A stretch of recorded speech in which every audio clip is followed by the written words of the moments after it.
Assalamualaikum sahabat Quran. Assalamualaikum sahabat Quran.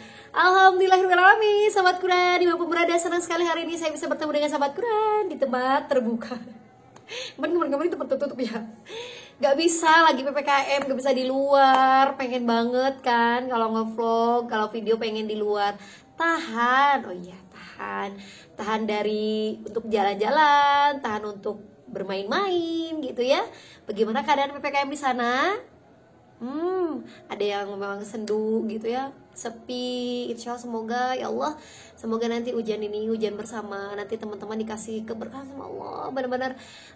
Benar-benar ketika hujan ini selesai, teman-teman marema orang Sunda namanya, rame lagi usahanya ya.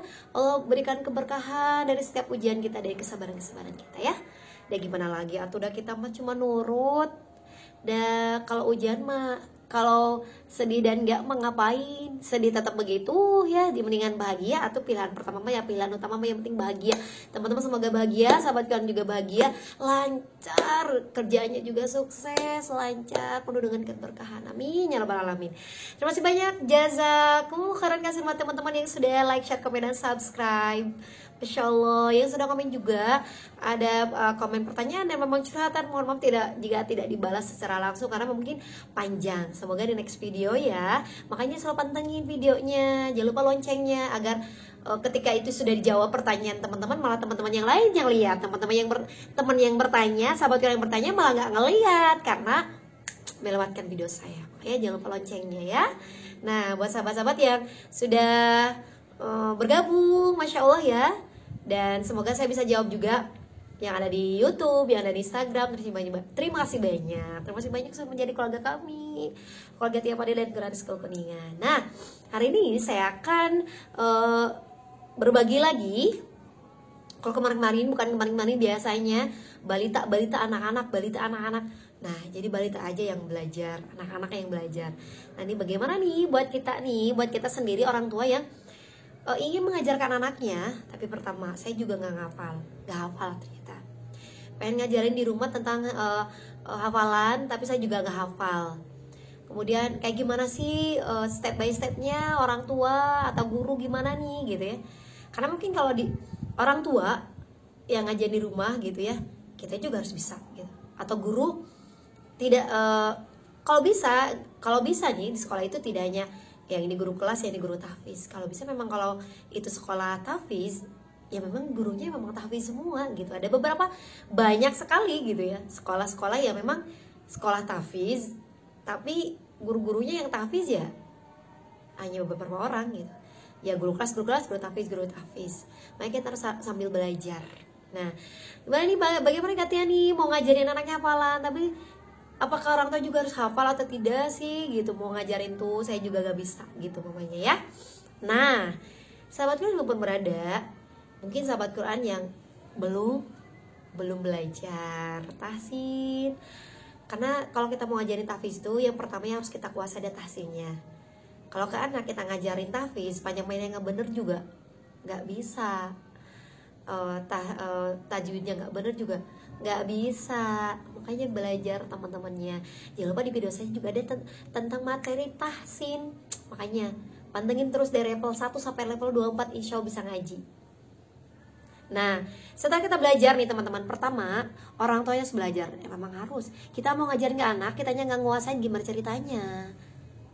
Gimana ceritanya kita mau ngajarin anak-anak, kitanya nggak nguasain gitu ya, nggak nguasain tahsinnya, nggak nguasain tajwidnya, gimana ceritanya nanti kalau yang harus ditahan nggak ditahan, yang harus diainkan malah terlalu panjang kan gimana.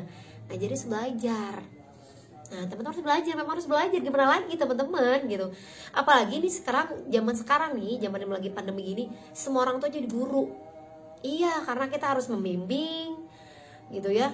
Apalagi guru di sekolah guru kurangnya tuh terbatas, jadinya ngantrinya minta ampun ngantrinya gitu. Anak saya kebagian, kadang anak saya pas lagi bisa, gurunya malah murid yang lain. Makanya orang tuh harus bisa. Kalau saya sih biasanya kalau emang gurunya terbatas ya udah nggak apa-apa sama saya. Itu memang kewajiban orang tua yang mendidik, kewajiban orang tua yang mengajarkan mereka. Jadi mau gak mau pada saat kayak gini sih kita nggak bisa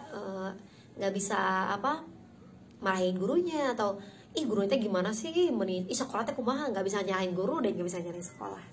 Ya, semua kita harus saling berempati, saling memahami ya, agar kermaker pandemi banyak ngeluh dan banyak ngenyalahin pada buat apa, pusing makin pusing gitu ya. Ya udah kita belajar gitu ya. Jadi yang pertama, orang tua memang harus wajib tahsin. Ya memang ada tingkatannya, sebelum kita tahsin memang tahsinnya harus bisa dulu. Kecuali memang talaki gurunya kita atau orang tua sudah bisa, guru juga udah pinter, ya tinggal anak-anak memang ngikutin. Nah, masalahnya kalau gurunya nggak bisa, orang tuanya nggak bisa, jadi harus belajar tahsin. Nah, belajar tahsin yang kedua, katanya harus hafal nggak sih? Nah itu, kalau kita mau ngajarin anak anaba atau surat apapun, kita yang nggak hafal, nggak asik banget kan ngajarinnya, kan harus lihat Quran. Nah, Maya kayak jadi nggak asik juga anaknya. Ibu guru mah di sekolah mah nggak gitu, mama nggak gitu, mama kan nantinya saya anaknya kabur dan kabur terus seperti sama orang tuanya. Kalau kita sudah mahir atau sudah hafal kan enak. Teman-teman lihat, dengan metode apapun juga dia nggak harus ngikutin saya, nggak harus ngikutin orang lain, dengan metode sendiri yang menyenangkan juga nggak apa-apa. Pagi kalau dekat dengan Quran School Kuningan ya, metodenya enak banget. Promosi lagi gitu ya. Kalau di Quran School kan metodenya tidak ada tempat-tempat lain, jadi memang menyaksikan, makanya harus di Quran School Kuningan. Nah, harus bisa hafal dan minimal kita hafalinnya 2 ayat yang memang sedang sekarang diajarkan. Sekarang mau ngajarin anak 2 ayat surat An-Naba ayat 16-17, ya udah paling dulu 16-17. Jadi kita kan kayak pura-pura udah hafal banget sampai 1 surat, padahal mah gitu ya, padahal mah yang kita mau ajarkan ya itu yang baru kita hafal juga apa, yang penting wibawa kita dari anak tuh jangan sampai turun, jangan sampai wibawa guru gitu kalah gitu, kitanya kalah gurunya gitu ya, enggak gitu ya. Itu. Dan yang ketiga, silakan orang tua belajar tentang metodenya apa yang pas buat anak-anak. Tidak semua metode cocok untuk semua orang tua. Jadi kita harus tahu mana yang cocok. Anak saya mah ada orangnya begini, hiperaktif atau ya belajar itu kieu kinestetik atau apa visualisasi atau anon eta bahasa nu kalar itunya bahasa sekolah kita mah orang biasa. Anak orang mah gak bisa jurak cingkerak deh. Jadi metode orang kudu jadi harus gambar gitu. Iya, nah tadi dengan kita belajar tahsin juga harus ngapal suratnya juga. Kemudian kita harus tahu metode yang pas buat anak kita. Anak kita yang suka gambar, ya mungkin hafalannya dengan gambar. Anak kita yang suka dengan lagam-lagam, yang penting suara kita aja cukup, ya udah gitu. Anak kita harus dengan permainan, boleh permainan dulu, tebak-tebakan dulu gitu ya. Jadi ada yang memang anak yang nurut ya, atau memang anaknya diam gitu ya, dengan kita talaki biasa kita dulu anak-anak ngikutin. Ada juga yang memang nggak bisa, harus dengan gambar biar mereka cepat hafal dan mereka masuk. Kalau dengan gambar ya sudah dengan gambar. Kalaupun dengan mereka dengan gerakan, anak saya mah nggak suka gambar, kalah ngalar ngidul gitu ya, malah ke selatan ke utara pokoknya kalah ngalar ngidul gitu ya, malah bolak-balik teparugui. Dengan gerakan, mereka sering dengan gerakan. Karena ada beberapa metode, dengan gambar, dengan gerakan, dengan biasa mereka talaki, karena mungkin mereka cepat hafal dengan talaki biasa musafahah gitu ya, dari wajah ke wajah, mulut ke mulut diikutin juga. Jadi teman-teman orang tua harus tahu metode yang tepat untuk anaknya sendiri ya, bagaimana caranya. Dan metode gambar pun ada beberapa tekniknya, tidak harus mungkin dengan seperti saya tekniknya, ada juga teknik yang lain. Gaya pun dengan gerakan pun ada tekniknya, beberapa teknik meskipun dengan menggunakan dengan gerakan itu berbeda-beda. Nah jadi yang penting teman-teman cocok, anak-anaknya menyenangkan dan maksudnya bisa hafal gitu ya, bisa hafal dan sesuai targetan teman-teman, sesuai targetan orang tua dan guru dan sebagainya. Jadi begitulah sahabat Quran. Jadi kalau kita ingin mengajar anak-anak kita untuk bisa hafalan, ya kitanya harus bisa dulu, harus lancar dulu, dan harus hafal dulu. Kemudian kita mencari metode yang pas. Dan yang terakhir, harus tahu waktu-waktu pembelajaran. Ingat teman-teman, kita harus punya waktu pembelajaran yang memang itu pas, karena kita juga orang tuanya atau kita juga gurunya tahu jam segini ini cocok, jam segini cocok. Yang pernah saya katakan itu bisa maghrib, bisa juga atau setelah mandi mereka asar. Kelihatan dari setiap kali kita melihat anak-anak fokusnya pada saat itu, anak-anak kondusif pada saat itu, anak-anak bisa diajarkan pada saat itu. Jadi udah kita punya jadwalnya setiap maghrib ke, setiap asar ke, setiap jam 10 ke, itu ada jadwalnya. Jadi kita nggak bisa dan nggak bisa ngajarin beda-beda jadwal. Nantinya waktunya anak-anak kan tahu sendiri, dia tahu ritme orang tua ngajar.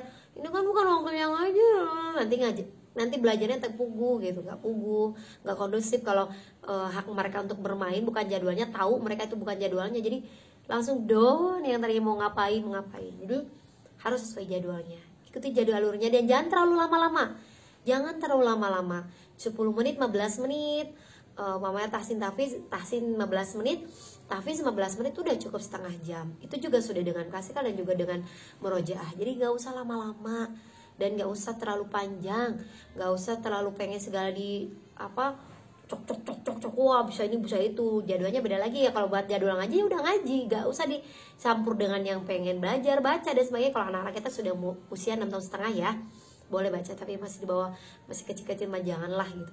Nah beda lagi jadwalnya. Kalau ngaji memang Senin Selasa Rabu, ya udah belajar baca mah kami cuma Sabtu pokoknya. Dan memang harus ada sehari atau 2 hari, biasa 2 hari ya anak kecil.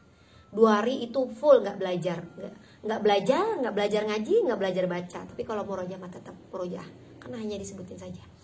Nah jadi ada 2 hari mereka belajar, mereka berliburan belajar. Ya jadi udah tahu jadwalnya, silakan amati anaknya masing-masing, muridnya masing-masing. Kemudian bikin kurikulum yang bagus, jam berapa tepatnya kita harus ngapalin dan tahsin. Itu saja sahabat Quran Mampu Pada, senang sekali bisa bertemu dengan sahabat Quran. Terima kasih banyak sudah nonton dari awal sampai akhir. Nanti insya Allah kita ketemu lagi ya, dalam keadaan sehat walafiat dan dalam keadaan bahagia, selalu bahagia. Semoga Allah limpahkan keberkahan dan kebahagiaan kita ya. Oke, terima kasih banyak atas kerjasamanya dan perhatiannya. Kita tutup subhanakallahumma wa bihamdika asyhadu an la ilaha illa anta astaghfiruka wa atubu ilaik. Assalamualaikum sahabat Quran. Assalamualaikum sahabat Quran.